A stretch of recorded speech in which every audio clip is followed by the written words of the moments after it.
Today, an economist is responsible for monitoring and analysis of macroeconomic trends and regulatory policy and their impact on markets, as well as creating awareness about the commodity derivatives market among the stakeholders and MCX.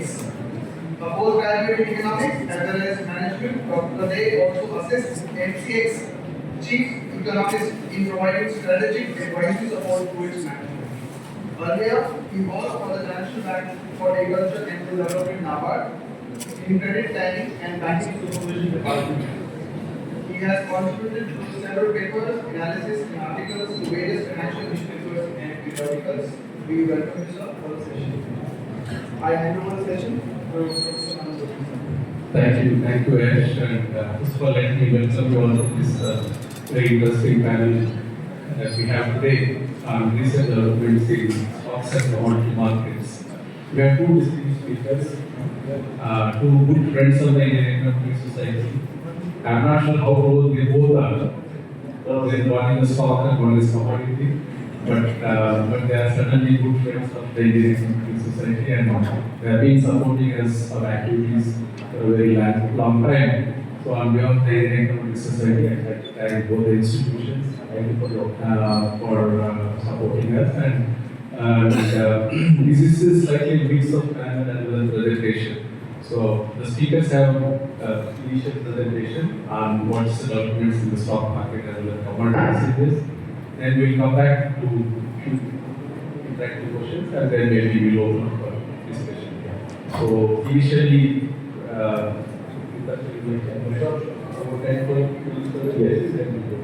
so I think the reason why we got this idea to have this session, I'm sure all of you know what's actually happening in the financial market for the past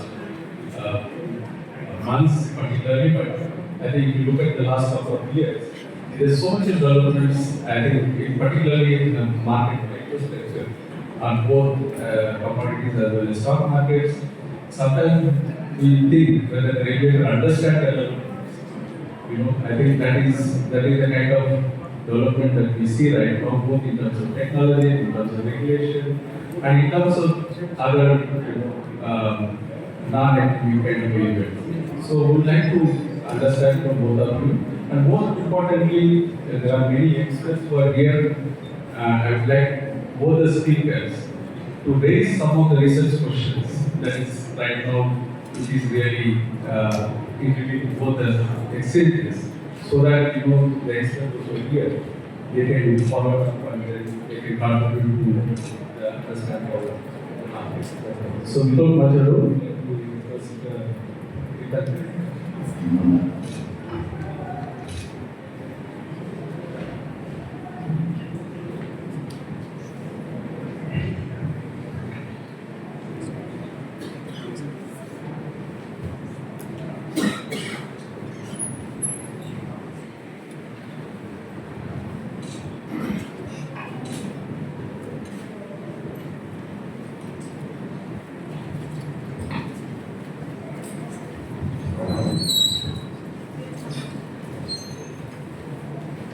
Thank you, Professor Bhanumurthy, and thank you to the Econometric Society for this opportunity. I would like to speak a little bit about the retail investments in India, and I would like to leave you with many numbers. We do have some idea of, in the academic space, about how investors behave in markets, about market microstructure, about informed and uninformed investors, noise tradings, how people look at markets, order-driven markets, code-driven markets, information-based models, and so forth. The point here, however, was to, because I'm wearing an applied hat here, I wanted to leave you with multiple numbers and some stylized facts about investors in the country and how they have been behaving in the last few years, particularly since the pandemic. And the reason to do that is to then look at the causality behind what has led to investors behaving in the manner that they have. What are the implications for the economy specifically, and what are the implications for capital allocation and so forth. And as Professor Bhanumurthy pointed out, I will leave with some questions that are interesting takeaways. So first of all, retail investment frankly matters. Why does it matter? There are several papers here that I have summarized. It obviously connects the capital markets with households. So the way we look at it is look at the economy in three parts: the government, corporates, and households. Household savings are major here. The government runs a negative fiscal number in India because we have fiscal deficit. Corporate savings are there but not significant. It's household savings that run the show. So the idea of how retail household savings go towards capital allocation is something that we deeply look at. And these are some of the papers. We worked in Single 2023, Liu, Xiao, and He 2024, all find some relationships between how it is a off check question in literature as to how household participation affects the markets. I just wanted to give a very quick background to where we are as a country today. Most of us are again very familiar with numbers, but some perspective helps. In the last 30 years, the National Stock Exchange in some sense has been there for 30 years. This is not the only exchange in the country. We in India also are proud to have the oldest stock exchange in Asia, that's the Bombay Stock Exchange. It came way back in the 1870s. But frankly, if I look back at a 30-year period, India's per capita income has gone from $370 to about $83,000 today. Back then, we were the 50th largest economy in the world. We are the 5th largest economy in the world. Market-wise, despite the 15% drop in the Indian markets today, we are the 4th largest market in the world. So there's the US, there's China, there's Japan, and then there's us. So, and it's very interesting. While our per capita income is still shy of $3,000, there is no comparable liquid market like India at these levels. Any country with a market cap of with a per capita income of $3,000 has nothing compared to us. Nowhere close. In fact, the way we are showing this is you can go all the way to nearly $20,000 per capita income to get a market like China. So that's the sort of curious dichotomy between one, the per capita income levels in India that invest in our markets, and secondly the size of the Indian markets. Market cap again in India, this is around December, has gone up from $140 billion in 1994 to about $5.1 billion.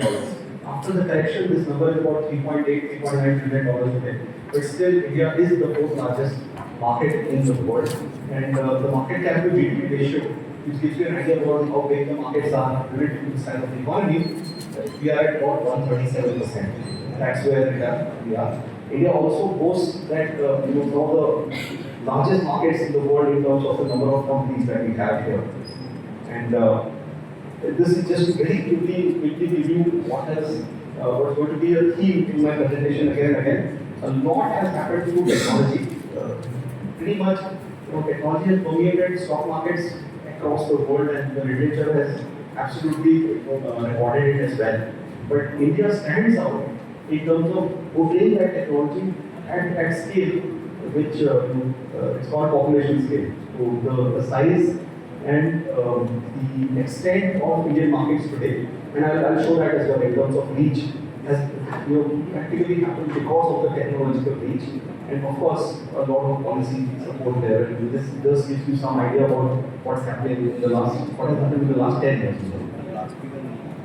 How are the numbers? How do the numbers look at today? Okay, so we are 145 crore people. We are the world's most populous country, but we have 11 crore investors. 11 crore investors is larger than Germany has about 81 million people.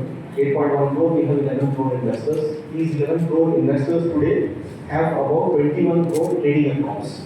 And you see on the left side of my chart, where exactly are these investors from?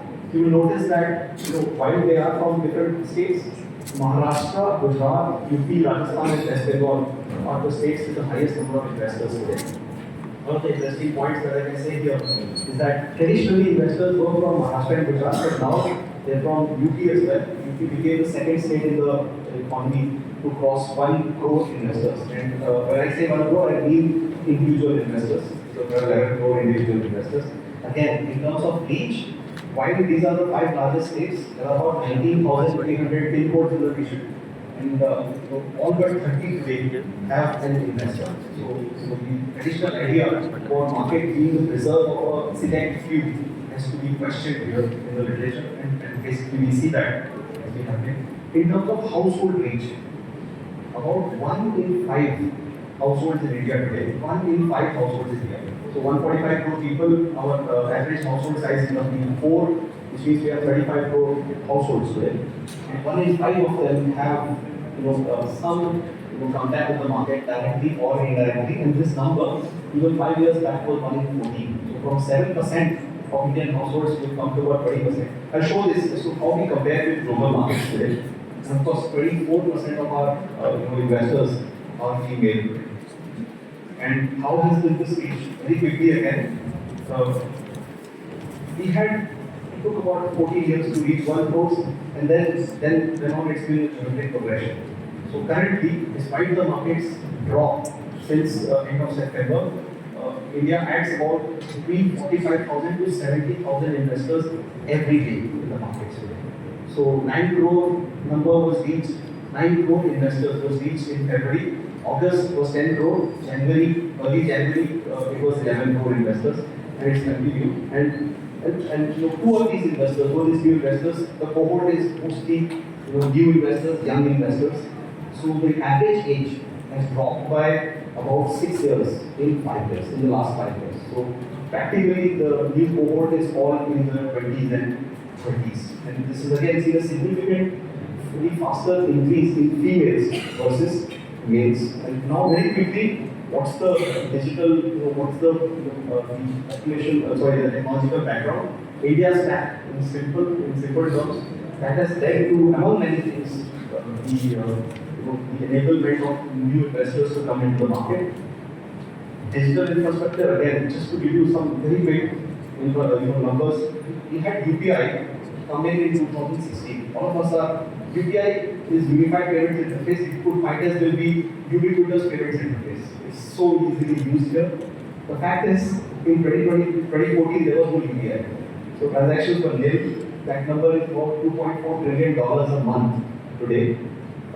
There are other numbers in front of you. Internet subscribers, nearly 100 crore investors and 100 crore internet subscribers today. Broadband speeds have gone up about 90 times in the last 10 years, and Jan Dhan accounts have gone to about 53 crores. So seriously, the panels on the right give you some of the numbers. We have one of the world's largest startup ecosystems as well. We have 110 unicorns. Unicorns are startups that have a valuation of over $1 billion. And that has led to markets. But one other thing that has a lot of heat here is that the market is becoming safer. So the amount of steps, the number of steps that's been taken in the last 5 years has ensured that markets become far safer for investors. I'm just giving you a little bit of the taste here. Because of the, of course, one of the things are, we have one of the shortest settlement cycles in the world. Investors today have the kind of money protection that is not seen across the world. We are, of course, a nation of very young people, and we have scale. The top chart on the right shows you how big that scale is. India and China are standing out, or of the top, with over 1 billion people. But look at the gap between India and China in terms of their median ages. And look at where the rich countries of the world are, and look at, we're not the youngest country in the world. There are countries which have much younger populations as well, but look at the scale. So the point I'm trying to make here is India has by far the highest number of young people in the world, which gives you the long-term advantage, in terms of sustained economic growth, whichever way. As I keep saying, our success is ours to lose. And what's happening with individual preferences? You see, India has seen households move quickly towards, or at least take interest between two non-fixed income based assets. Households have seen their real returns have come in just about 1.5% for the last decade or so. That has provided a very good nudge in terms of people, I'm not saying moving away, but exploring other asset classes. And the top left chart basically shows you how incrementally time deposits have seen lower interest from Indian households.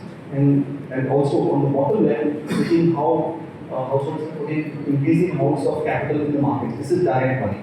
And then of course, this is direct, look at the indirect side as well. There are two key points to be noted here.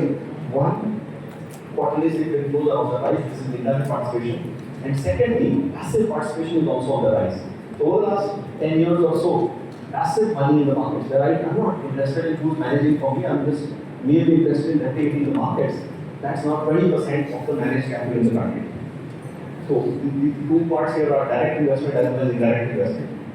And now this is activity. I already mentioned that 99.8% of the country is covered by investors. But what's something interesting is Indian investors are unlike other countries' investors. They just don't come into the market; they also act in the markets. So a lot of people who have been active in the markets. By active, I mean just one trade a year. The idea of investment is not keep trading. That's surefire going to lose money. So that has increased significantly. One other point I wanted to say is almost 3/4 of Indian investors, when they invest in derivatives markets, also invest in cash markets. I wanted to show you a Pareto principle of idea just to clear out some of the points. The vast majority of people who invest in India, let's look at July 24 as an example. So the third last column there shows 158 lakh people. So what 1.5 crore people traded in the entire month, and the amount of money that they traded was roughly 30 lakh crores. Yeah, that's a big amount of money. But nearly a crore of these 1.5 crore people traded less than 10,000 crores out of the 30 lakh crores. In percentage terms, that number will be 0.32%, 32 basis points. That's another story of India. On one side, we have enormous scale, but because we have so many investors, we have extreme skewness in the markets. Extreme skewness. So you're seeing that skewness in both equity markets as well as derivatives markets. The vast number of Indians invest pennies and use pennies because it's different. In terms of actual wealth, therefore, the next question, are they making money in the markets? That's the normal question. So today, and this is a chart from September, December figures also, Indian investors today own about 17% of the market, or 18% of the market. 18% of a $5 trillion market is significant wealth. Really significant wealth. How significant is that wealth? That number would be around 100 lakh crores. That's the Indian household stock and non-promoter stock in the markets. That has significant wealth effects. Again, it also looks at research questions of what are the wealth effects of such increase in markets. I've just given an idea about how that number is. The household CAGR across promoters, non-promoters in the last 14 years has been around 18.5%. So Indian households are seeing a significant increase in their wealth by continued investment in the markets. Does this mean they are the smartest people in the markets? No, not really. Most investors, and we're not familiar with liberal finance here, disposition effect is something we all know. We love our losses, we hate our profits. So if there's a profit, you are very happy to sell. And if there are losses, we keep them. We think the market will do better. Look at the bottom left chart. 50% of investors who get IPO allocations sell within the first week. This is a paper from Journal of Financial Economics in 2020. Very interesting. 70% is the number that sells within a year. Indians love their markets, but they do not want to participate in the company's growth. So all sorts of behavioral finance issues are there. Are foreign investors any better? Answer is no. Look at the second chart here. That number is about 67% for foreigners as well. You make money when you invest for the markets in the long term? Apparently not. We don't do that. This is again something very interesting. I wanted to show you this fact as well. You know what happens when you have more, when you have advanced markets? What typically happens is you don't want to invest in the markets directly because you're an uninformed trader, you're an advanced trader. You bet that your money is better served by getting people to grow it, manage. So what happens? How does that show up? On the left side is showing you an OECD study. It looks at how household participation in the markets. People who own directly markets, households that own a direct share of the markets, that has come down to about 37% in Australia in 2003 to about 21%. Numbers in UK are not again very different. There's a clear downward trajectory. the more mature the economy, the smaller is the share of people who invest in the markets directly. In India, as I showed you earlier, the trend is exactly antithetical to this. In India, 5 years back, 7% of households had a direct linkage to the markets. That number is today 24%. So, significant change in India from this perspective.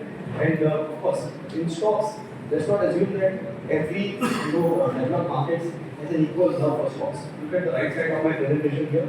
In the US, 40% of households, 40% of the market is owned by households. In India, the number is about 17.6%. Direct number is 9%. But we are very close to UK, Sweden, Germany. We are very far away from there. So, very quickly now, from a research question perspective, as Professor Bhanumurthy asked me, it has been proved, several papers, and these are not Indian papers, that internet participation increases. The access of internet, the availability of technology helps people make decisions better, but that it also amplifies behavioral biases. If you have that disposition effect that I showed you, chances are that your disposition effect will increase given the technological flexibility provided to you. And of course, it also allows you to have a better portfolio choice. And then there are several papers here across other countries.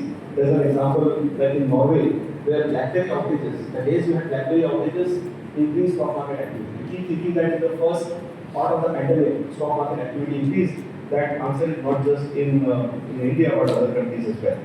And there are several papers here again which show that Indian traders are polluting today. So the traditional ideas in market structure that Indian investors are noise traders. They do not pollute, they do not collaborate, are being challenged by what happened with GameStop, what happened with Robin. There are several now published papers on that front. And third behavior amplifies retail participation increases, and there are new questions on what does this lead to. Several papers here. Irritation increases, information asymmetry comes down. But does that lead to better information, better decision making? Usually still out. Some of the positive, negative effects are market efficiency increases. There have been papers that show that because of access to technology, the stocks that retailers buy in the short term tend to outperform. That's also there.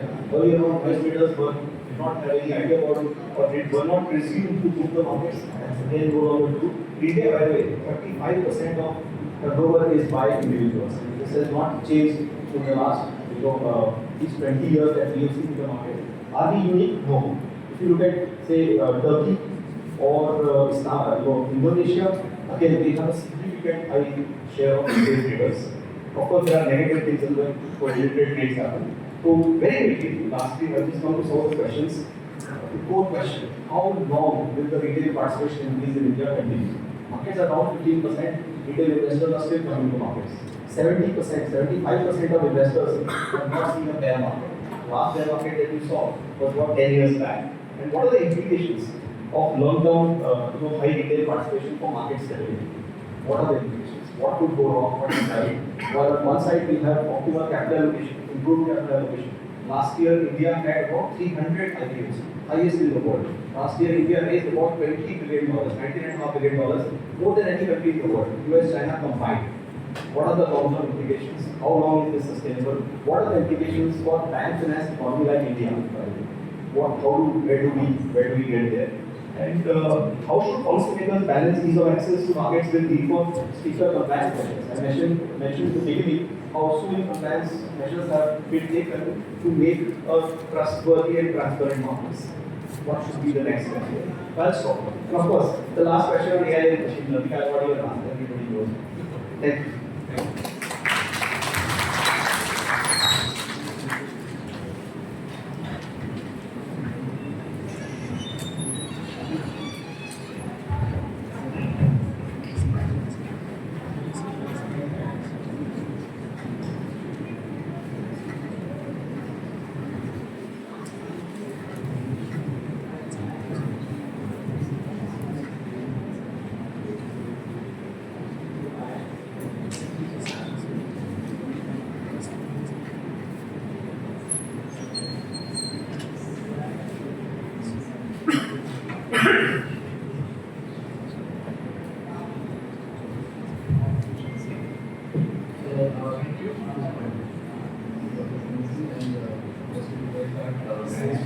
the ideas and also the economics department for this opportunity. And I'm so happy and so fortunate to be standing in front of you, such a esteemed audience. Some of them have been my teachers and directly learned economics from there, sitting their feet literally. So thank you for this opportunity. So I will directly go into what I wanted to say, and with my presentation, it will long probably, but probably 10 to 12 minutes I will want to complete before we start another segment of this session. This is actually addressing the research community, the student community, and the business scholars to look at this particular segment of India's equities market, commodity derivatives, from a research point of view. So we do not have enough people to make research in broadly financial economics. Within financial economics, the research in the securities market is still less, and within the securities market, whatever the research goes on, very few of it is actually focused on this segment that I come from, which is the commodity derivatives segment. So just before I start, a little bit of introduction. This is an initiative under the SEBI and exchange, that is MCX, Investor Awareness Program. We go out and talk to people like the student community particularly, to tell about our markets and what are the opportunities in this market and so on. So I think the audience over here knows very well about the commodity markets and the derivatives of commodity markets. When we talk of commodity markets, we almost always talking of the derivatives, the futures and options in commodities, and not really the physical commodity markets. But having said so, it is also the point that a lot of us tend to forget, that when we are talking of derivatives, there is a very strong interconnectedness with the physical markets of commodities. And therefore, if we want to have efficiency and all of those in the physical markets, we need to have very strong efficiencies in the derivatives markets as well. Case in point, there is something I always tell a lot of people, particularly students, undergraduate level students, etc., that if I were to ask the crowd over here what is approximately the international price of crude oil, probably 99 out of 100 of you will get somewhere the figure right, without realizing that this number that you are quoting actually is a crude oil futures traded in some exchange of paper, whether it is WTI traded in Madras or Brent traded on ICE Intercontinental Exchange. So basically, the derivatives market in crude oil is setting the price for the physical market of crude oil and all the hundreds of derivatives of crude oil, the products that we derive from crude oil.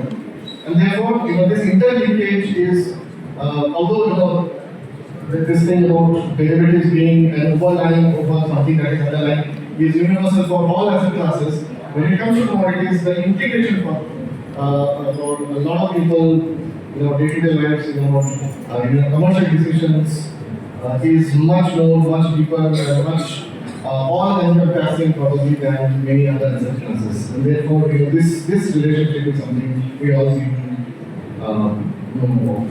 So basically, the functions and related aspects of commodity derivatives in terms of price discovery, risk management, it being an investable asset class.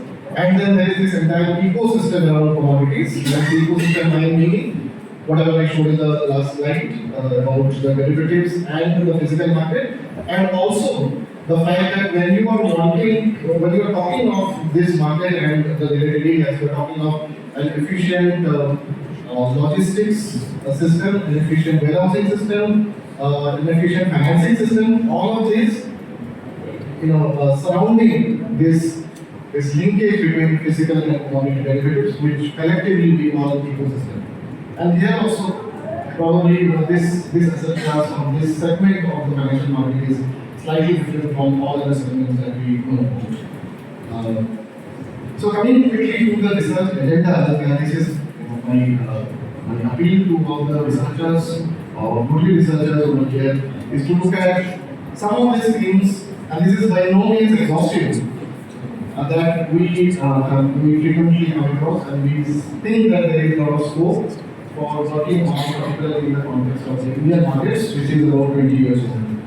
So, firstly about working and deepening and broadening the market, participation. Now this thing about the commodity markets, it's little unique in the sense that you have this market that for the retail people coming in because the institutions were by and large either not interested or outrightly not allowed. And gradually, particularly from 2016, we have been seeing institutional, particularly financial institutions being allowed to come and participate in this market. This is very unique. When you talk to foreigners, they struggle to get in retailers and their markets are all institutional participants. The exact opposite is applicable. So what do we need to ask a lot and what we need to do to ask more institutional participants, particularly financial institutions in this market. Case in point, even as I'm speaking here, banks are by law not even allowed. The Banking Regulations Act 1949 doesn't allow banks to participate in the commodity derivatives, which is a big miss. The hedging culture in the Indian markets is still low in the Indian corporates compared to several developed markets. Products, there is a lot of scope for innovation. My teacher, Professor Narayan, spoke about climate change, and I was wondering, is there opportunities for creating markets, creating products, so that those green products, some of those things which are directly related to addressing whether climate adaptation or climate change, mitigation of climate change adaptation that we're talking about, can we create markets for those? And if we can we offer them for traded products so that that ultimate big goal can be achieved? Case in point, the Chicago Mercantile Exchange a few years back, of course, it's not been really successful, but they had launched something called water futures of water. That is because water otherwise does not command a price. It is not a tradable commodity, and therefore it leads to some kind of distortion even in US markets. I did not tell you the distortion in the water availability, scarcity, and all of that interactions on workable markets for water. So definitely there are a lot of products, scope for innovation in innovative products. Index, the whole equity market is all about index. In the commodity space, we do have indexes, but again the awareness is very low. Probably there is a lot of room for innovating and coming up with new kind of indices based on commodities. Now this is very interesting because unlike the equity markets, which are the instruments themselves are permanent in nature, but in commodities, if I am creating an index, I am necessarily creating an index over commodity futures. And like all commodity futures, they have a starting date and they have an ending date. And therefore every time you need to roll over the future, the underlying constituents of the index. That leads to some complications as well as some additional returns of these indexes which you won't find in the indexes of other segments. So, lot of work that can be done over here. What makes contracts succeed and fail? That is an important area that we want to look at. When it says succeed and fail, defining what is success and what is failure itself is could be a research question. And policies, rules, and integrated participation, are there regulatory arbitrage? The same kind of rules being applied in two different segments, does it lead to participants finding one more attractive because of the regulations themselves vis-a-vis others? Taxation policies, for example. Then again, coming to ecosystem development, so there are a lot of, because commodities derivatives are directly related to the physical markets, if you are wanting to take or give delivery of the commodities, you necessarily need to go and deliver them or take delivery from the physical markets. That leads to some issues in GST, and those issues are still vexed issues. One does not know how some of these issues can be resolved. One needs actually to do some research and inform policymakers about some ways these issues could be resolved so that the ecosystem gets developed in a more holistic manner. When I was received as a security instrument, that itself has some work has already been done. Physical market development and quality standards. So I'll give this example of carbon futures. On MCX, we had something called futures in Panama. The volumes were not made, we were not generating a lot of revenue out of it. but over the years what we found was a quality standard arose, which was, we did not call it. The people in southern Hindu area in Kerala started to call it the MCX quality of platform. So we didn't really want quality standard emerge, which was acceptable, which has been to be more superior, and which had a great demand, particularly from exporters.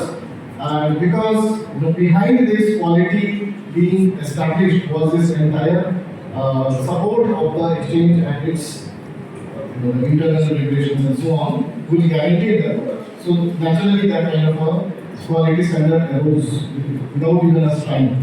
So is there something for replication in other commodities as well? Then there is this eternal debate about spot exchange. Is there a need for spot exchange? Of course there is a need.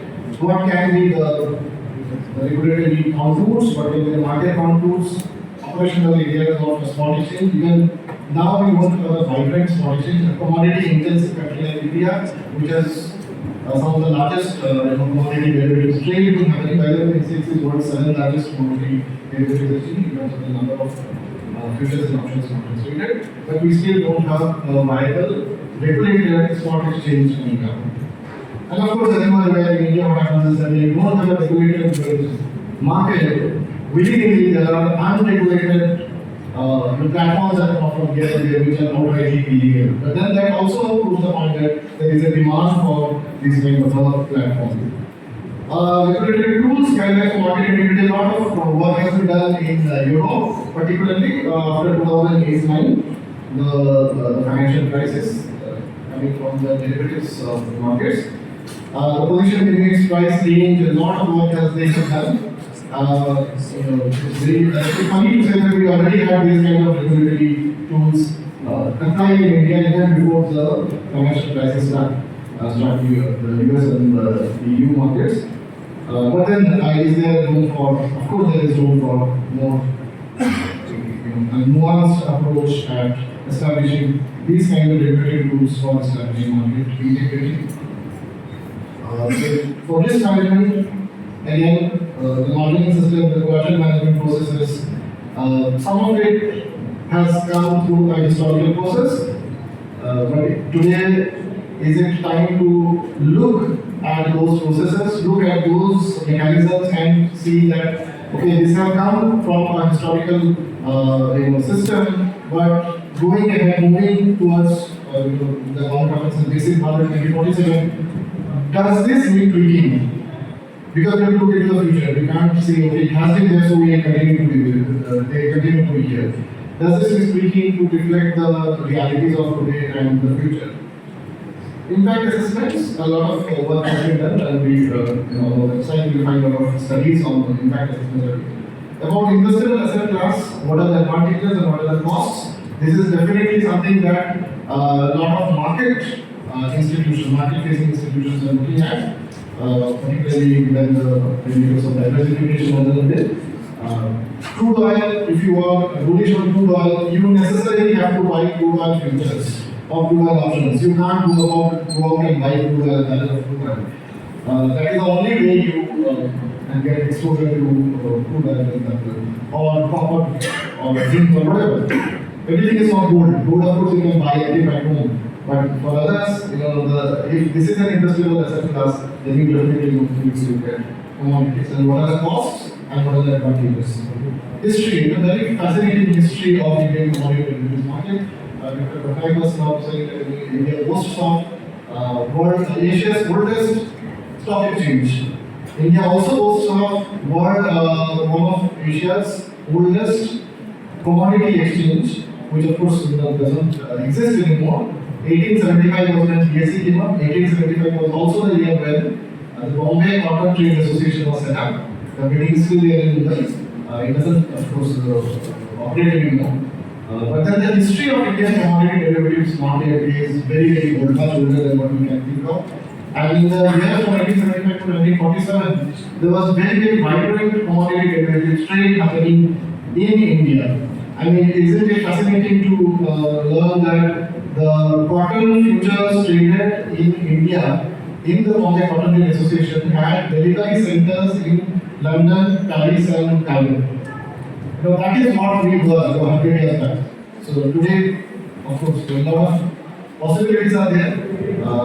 The history, they say the more you go back and learn about history, the more you can look into the future. So that is also a lot of research can be done if you want to study the history of the markets.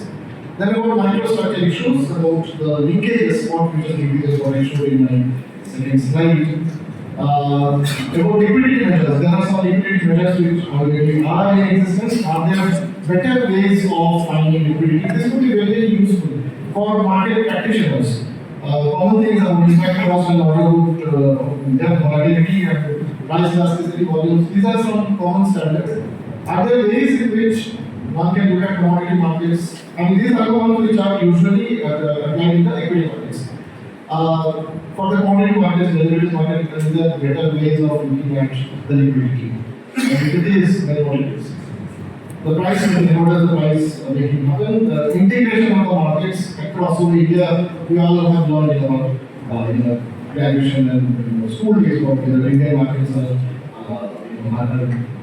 fragmented. So when the derivatives market come in, is there integration of the markets that happens within the country and also beyond the country as well? I mean, the deglobalization wave that is happening right now, that is having impact, for example, on this process of integration that otherwise was happening.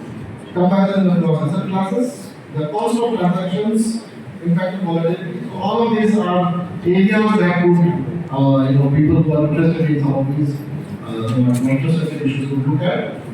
Innovations in clearing processes and adoption. Like I said, we will not talk about it, but of course, even in something like a delivery mechanism in the commodity markets, things like blockchain. There is some work going on, probably in the advanced markets, but in India, we don't have much research going on in adoption of blockchain into the delivery processes, the repository process, leading to delivery of commodities out of the exchange traded warehouses. So, some small examples of some work that has been done on market efficiency, of course, and efficiency, etc. There. Somebody has done some work on information leadership index to find out whether the Indian markets are more efficient or less efficient. If less, then how less?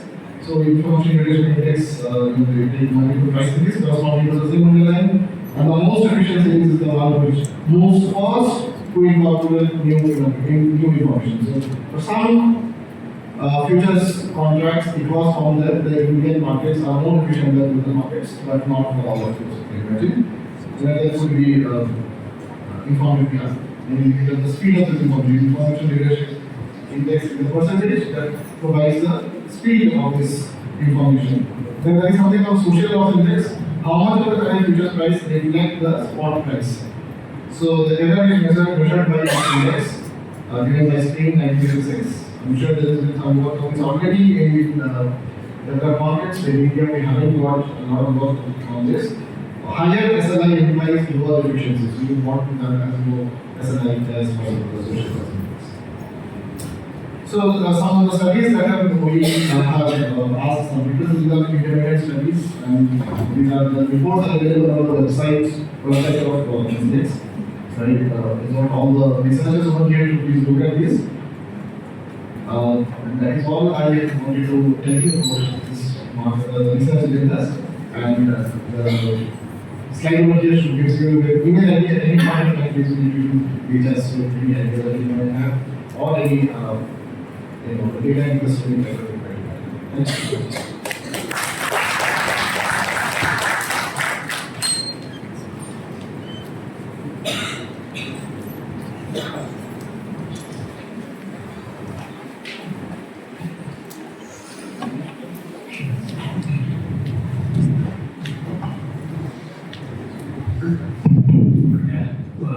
So first, let me thank both of you for making a very fantastic presentation. I know each one needs at least 45 minutes or 1 hour. I heard Tirthankar just before, and in one of the conference that he had a long presentation. I request both of you to share the PPTs and the organizers can share to other participants. I think that's good for the researchers. And I have many more questions to ask, but I think we are running out of time. one common question to both of you is that I think both the exchanges are doing a lot of work on data mining and recently data sharing also being a big aspect of both exchanges. And even the SEBI is also doing a similar kind of thing. In fact, recently SEBI came out with a separate page on publishing the database and all those things. In fact, we are planning to get from SEBI to share with our students, our participants. Maybe in the next conference we try to do that. But can you just share what both exchanges are doing in terms of data sharing to all the researchers in the country? Very briefly, but of course, there are many questions. Thank you, sir. So, if I can break the data down from exchanges in two parts, one is daily data and the other is high frequency data. So, both the data are available for searches. All that data which is of a personal data protection nature, which gives some individuals trading preferences, ordering preferences, all that is personal data. Exchanges have addresses of all the 11 crore people that trade in the country. That data is not available to you. But mostly other data is all available. How do you get it? All the data that is daily, that could be, what was the market cap of India in 1994 versus how many companies were trading, each company of the thousands of companies that trade, all of that data is already on the exchanges website, free for people to use. All of that data is free. And if there is any question on that data, ask us and we are very happy to help you with that data. So the data that Indian exchanges provide, or for that matter, the Indian ecosystem provides is bigger and more than any other financial market in the world. I'm making this very clear here. And it is for us to basically use that data. On high frequency data, there are two ways. High frequency data is not free because it comes in terabytes of data. So there is a link on our website which basically tells you this is how much you pay if you pay commercial, this is how much you pay if you pay non-commercial, like education distributions. Any individual can get access to high frequency data for the last several years. The idea is how to manage that data. But if you want to pay the best things in life, we have something called the NSE Research Initiative. Write a proposal, then the guardrails are slightly higher. Write a good proposal, the proposal goes through a screening committee, and once the screening committee approves, you get the data for free. You get the data for free, you get the free hardware that is needed to run that data for free. And you get the software to run that data for free. Hardware, software and data, all things are free. What researchers need to write is a proposal. And if that is not enough of a carrot, we also have an NSE Research Initiative grant program. So, selected proposals are given small grants of 1 lakh rupee, 2 lakh rupee, but many such grants are available. So, researchers are most welcome to send us proposals for these researches. On the NSE website, there are 241 papers, which are the NSE working paper series that have been supported through such grant opportunities. So my response is probably similar to what Patnaik was saying, because a lot of the data, the daily data which is available on the exchange websites are common. Common is in the fields, I mean the data is common. The kind of data, for example, every day we have something from how because trade data of the previous, and then you have copy history of copy from the time of inception of the exchange to yesterday. Today you will find. So that is a mandatory thing, and therefore all the exchanges do have it. For commodities, of course, for commodities you will find on MCX, for the trades, for the commodities traded on our exchange. Also, I would like to add one thing. There is a committee of there is a lot of push from SEBI actually on this. There is a committee, SEBI called Market Data Advisory Committee, and from time to time they have been mandating making a lot of data public in a uniform fashion so that the researcher who is downloading the data from the MCX or NSE for two different asset classes probably, there is a kind of comparison that he can immediately make. There won't be much of a difficulty in help before you does the comparison. So as part of the initiative, there are 7 files, for example, which are on the exchange website. You find something called historical data. the tab for historical data. All the exchanges have that the tab for historical data. There are 7 files available where at a much granular level, like Dr. Patnaik was saying, I don't think you find it anywhere else in the world. You will find data on a monthly basis being uploaded. So today you will find all the data up to February 2025. What kind of data? Even as much granular level as the different kind of participants on a daily basis for my exchange, for every commodity. So annually on 30th of February, how many people, what percentage of the people were? So there is a 6-4 classification where validated participants, where FPOs, you will find, where domestic institutional investors, where foreign institutional investors, where proprietary traders, and where others, everybody else. That regular level on a daily basis for every commodity, MCX, you will find on the website. So that level. And of course, if you want intraday data, then you need to write to us. We have dedicated email ID called data feed at agency.com, and our people will be dedicated to do it on the data. Thank you. I think I'm sure some of those who are working on financial markets, I think there's so much of things that are happening in terms of the structure, both in national stock exchange as well as MCX. I hope all of you can take advantage of that. So let me open up the floor for question and answers. We'll go up to 1:30 with the okay. Up to 1:30. Okay, go ahead. What's up to Sharma?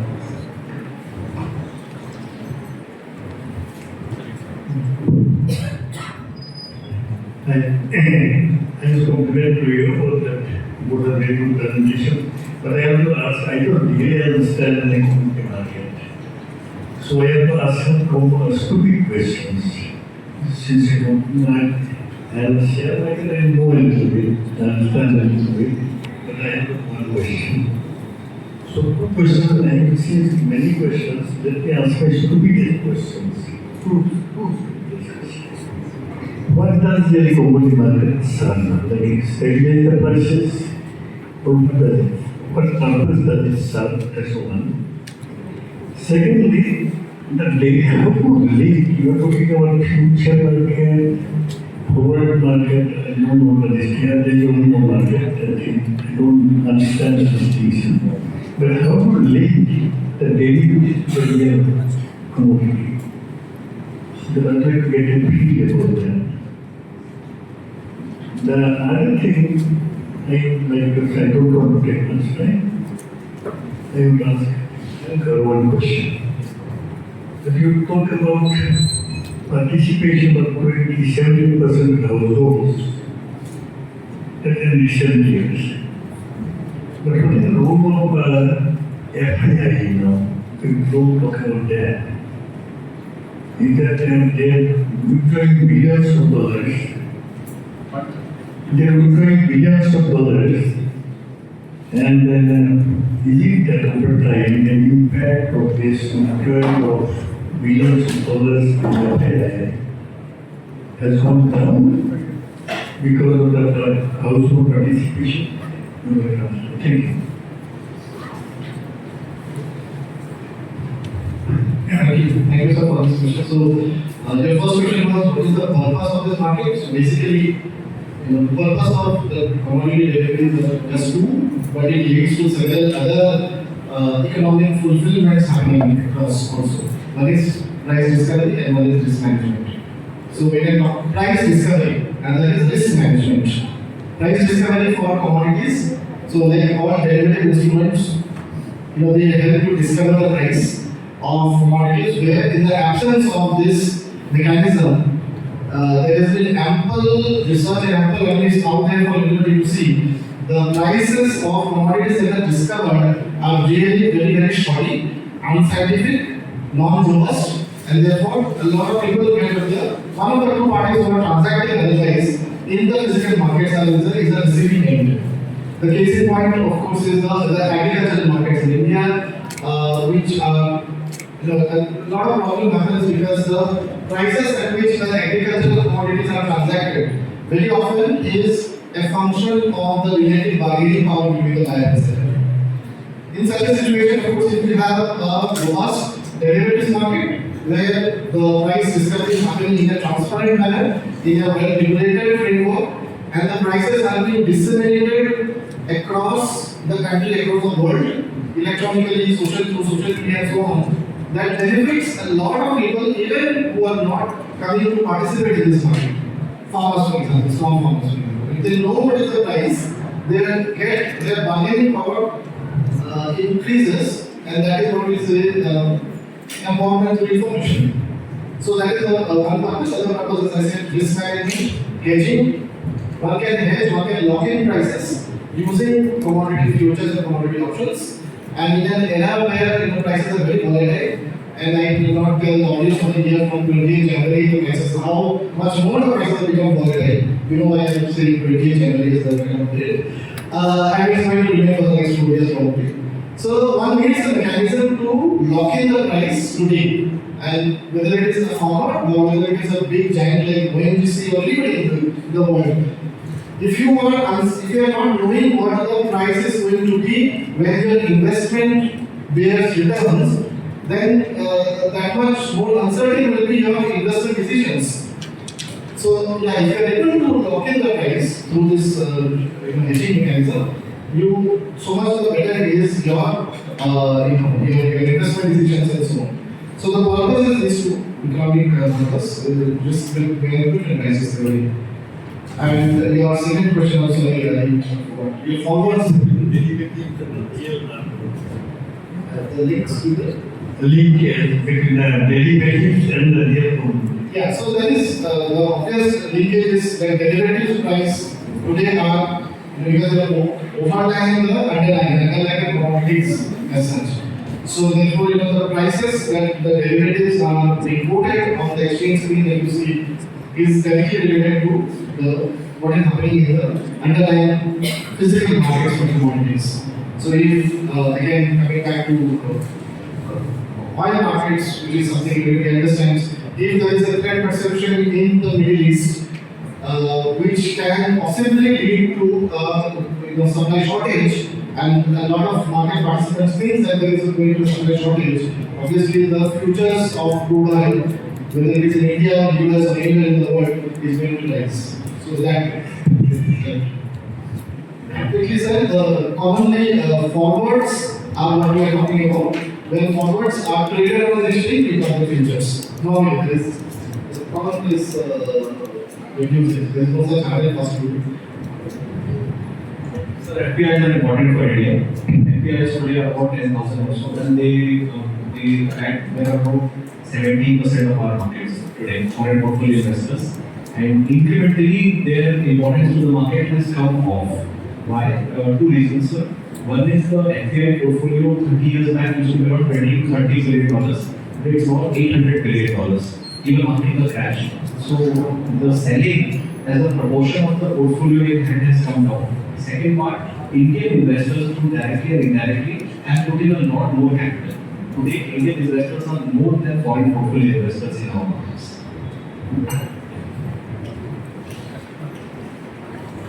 A follow-up question on what you just said. It's very comforting that the role of FPIs come down to our own investors, especially retail investors. But you see that in terms of, sense I get from a distance, despite the reduced relative size, they drive the volatility of the Indian markets still very much driven by them. Common sense people like me is that you want to know what's going to happen or what's going on. Look at what those guys are doing, are they continuing going out and so on. And that does not, their influence in the market does not seem to have gone down. Is it a false impression or is it what? Is that correct? So, not the second movements are not all, but they act in concert in a manner. So let me just give you an example of how much they have sold. So in the last 3 months, they have sold about $24-25 billion. So that translates to about 2 lakh crores. Domestic institutional investors have bought 3.2 lakh crores. and yet the market has come down about 15%.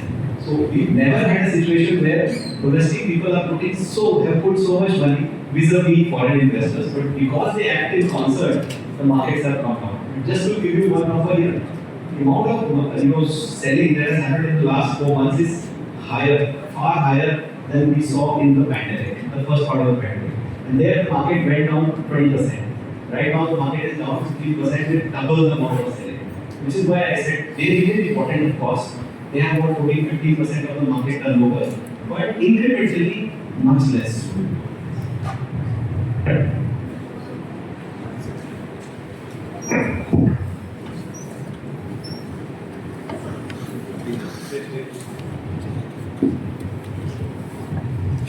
So my question is for Tirthankar.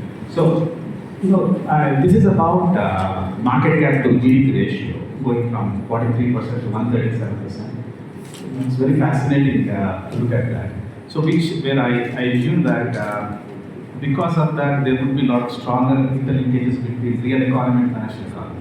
Because the real assets become financial assets, and in turn, financial assets are converted to real assets.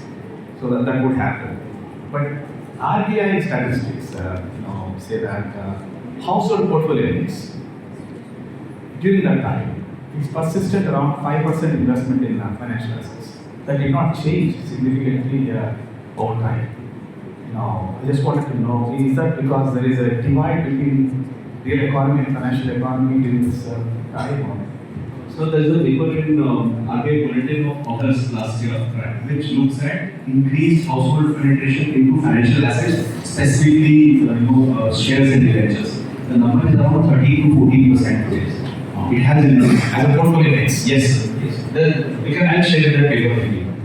Because every year they publish statistics on average household portfolio mix. Yes, sir. So what has happened was earlier RBI calculations used to look at how much capital has come in through the primary markets, and the stock in the secondary markets was not really counted. What we've shown in the presentation there is that there's been a significant increase in the stock valuation numbers, which starts now factoring in the overall household portfolio financial. So increase in the valuation number is again divided between real economy and financial economy. So as it going back to real economy is increased valuation. So first of all, when more and more people transact in the market, so more capital comes into the secondary market. This does not mean the capital stays in the secondary market. It's not money out of the secondary market. One person's buy is another person's sell. So it's just more and more activity in the market, and it basically is a narrow money and broad money in the system. It's not that it's the very same way. It's just more capital evolving, and today it's a meaningfully higher share of the capital household balance sheet. Thank you. Yeah, so you were talking about the asset side of the household balance sheet. There's more participation by household retail investors. But there's also more household debt. That's more liability that we take on. And net household financial savings are also common. So, what is your sense of that? Why are net household financial savings falling as a percentage? And then also there's also this concern that a lot of this lending that NBFCs are doing, on lending, is unsecured, right? So, and the Reserve Bank has been putting on higher risk weights to charge like capital charges on banks, to raising rates and so on.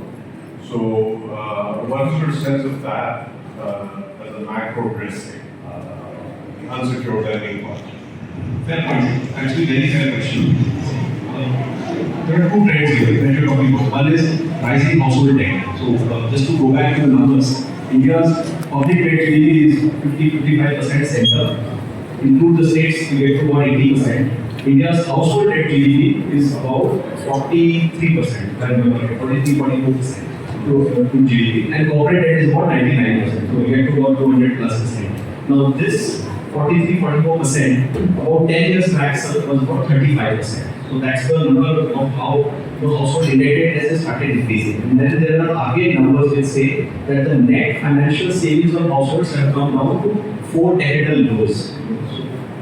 I would see the trend as in here is a lot of the consumption that we've seen across households, at at least in the post-pandemic period, has been followed not just through income increases but also through higher leverage, and which has shown up in the higher indebtedness numbers. Now let me try and link that to the other part of the story, which is you have more household savings also going into markets. Now could that be that this leverage is going to the markets? That link is tenuous, sir. It is not proven because first, banks certainly are not encouraged to lend to households for lending to the markets. NBFCs significantly control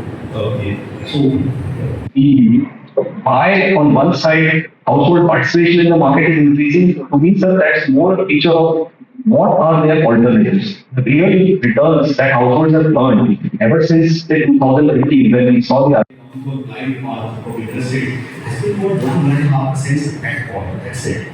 Vis-a-vis, you have a market which has given you 9 out of 10 years of positive returns, albeit nominal, but there is significant wealth increase in real terms. We have calculations which show that in 2024, the amount of capital that households saw in their portfolio was about 13 lakh crores. In the last 5 years, this number is about 43 lakh crores.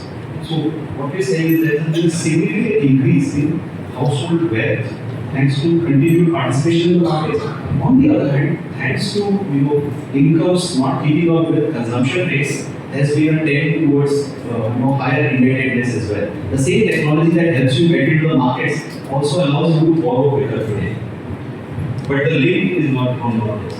The concept of household savings itself. Any questions from the PhD students, scholars, the faculty, right? They have access. Yes.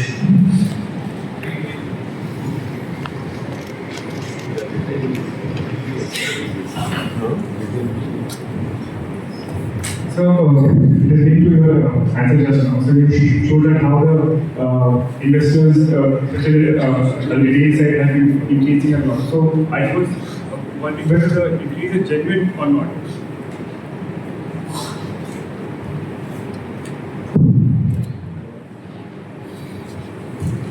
The increase in the retail investors are genuine and not, and whether they are informed or not. So, especially under the new pension policy, I was in SBI in last week, and they were asking everyone that you have an account to trade or not, and all the pros and cons, especially to the end of the year. So whether the people who are entering into the market, even in the last 3-4 months when it's heavily down, are they informed? And if they are not, isn't it actually a worrying sign that other numbers are increasing and it might lead them more also vulnerable to losses in the near future? Obviously, this is a research question. So please, we are very happy for you to answer this question that you investors are the informed around. For us, as a market ecosystem, obviously the information gap worries us. More people should obviously come to the markets, but they should do the homework. In my simple language, if I can say this. So clearly, this is a research question for you to answer. Any other questions from back side?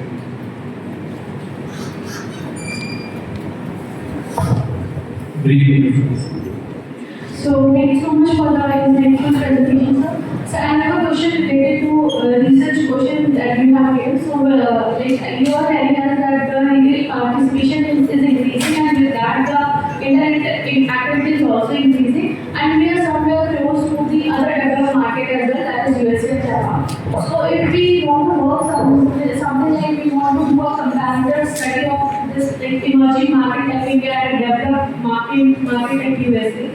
So what will be the relevance of that type of research question that we when we are taking USA, that is a very developed nation, and we are in India.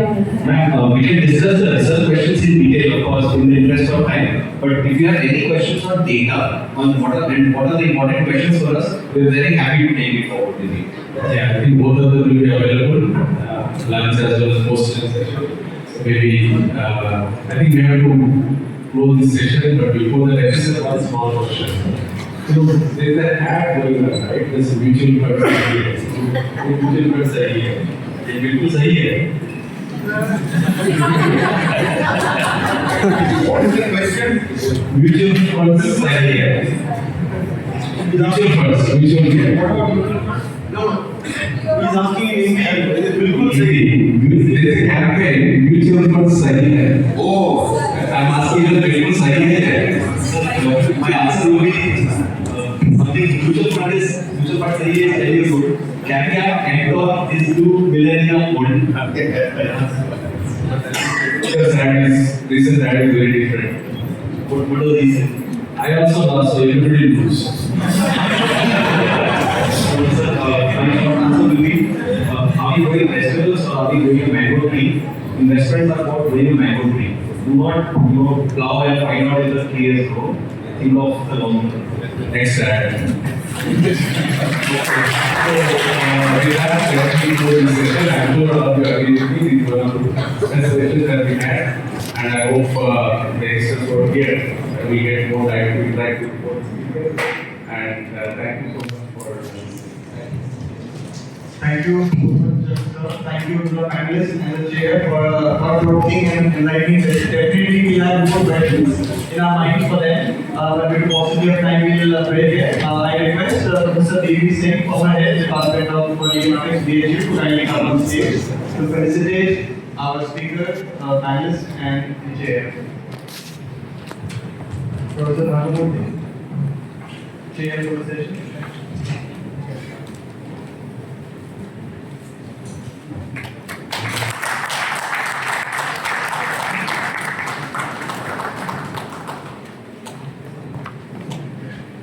Dr. J from MCX.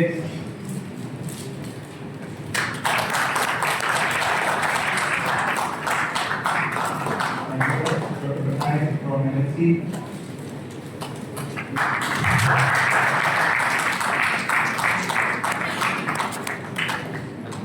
Thank you so much. Thank you.